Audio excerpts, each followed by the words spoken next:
I mean, he was like one of the first schools to call me, and I remember talking to Coach X, and he told me about Coach Mills and who we've coached. And when I heard Pierre Jackson and Max Absmith, I was like, oh man, like this is perfect for me. Didn't want to react too fast, but I was like, hey, this is I got to keep my eye on this one right here. And then went on a visit. And I was just like, yeah, this just makes sense. I looked at the, just walking into the gym, I was like, this is a place for me. Just to think about, this place used to be, 10-5, 10-6 every single night, every time they had a game in this thing. Like, was that part of the recruiting pitch to get you here of what this place was? I know Coach Mills talked about it as kind of like a sleeping giant when he took the job. Was there a goal for, this class to be the one that could help, get it back to what it was? Oh, yes, man. When I came here, I was just like, oh, man, I feel like college basketball is way better than Wichita State. Is good, so I wanted to be a part of that. And I was like, I feel like with the year we had, I feel like we're one step closer to that. I feel like we're just going to keep gaining every year and every year. Yeah, for sure. We'll talk about, what you've done this season in a second, but what works so well for this group? Why does this team play so well together? Oh, we're just so together, and we're all about winning.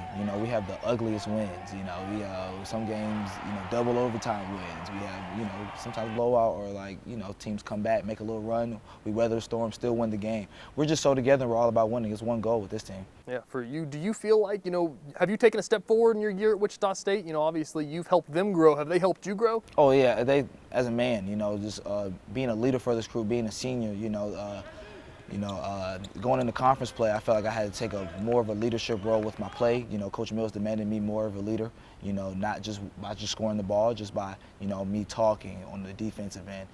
So he demanded that more. So it really just more responsibility as a man, really, that this team has helped me with. Yeah, 100 threes on the season. You finally get the record under your name now. What has worked so well for you this year? How did you get to that benchmark this year? Oh, just a lot of confidence from my teammates and a lot of work. I've had a lot of bad shooting nights. That's what comes with on this road. You gotta have bad shooting nights and great shooting nights. On them bad shooting nights, I never heard, hey, KG, we need to stop shooting. Don't take that shot. It was always keep shooting, keep shooting. Human nature. You're gonna miss some shots. You're gonna make some. So when I did have them bad nights, my teammates and my coaches were behind me.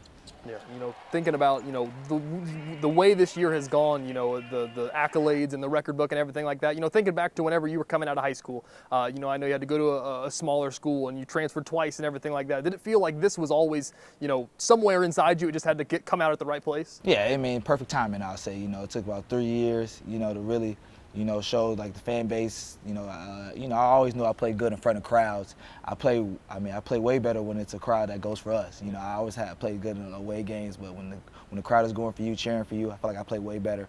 So experiencing, especially these last few games where we had the 8,000, 6,000s.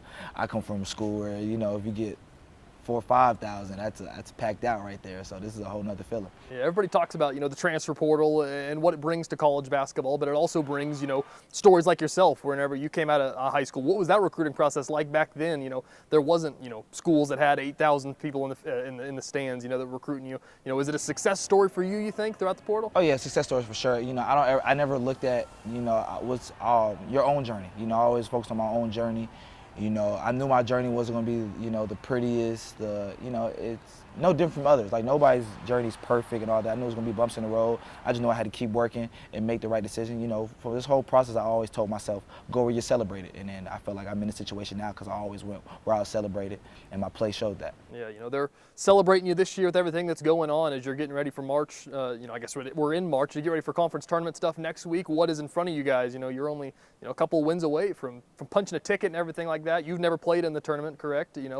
For you, you're hungry to get there, I would have to imagine. Wichita State's hungry to get back there. Do you feel like you're synonymous with what Wichita State is in that goal to get to March Madness? Oh yeah, I feel like perfect situation, perfect. We got we're on a little bit of momentum going into March Madness, but our mindset got to be 1-0. 1-0. We got to go win FAU.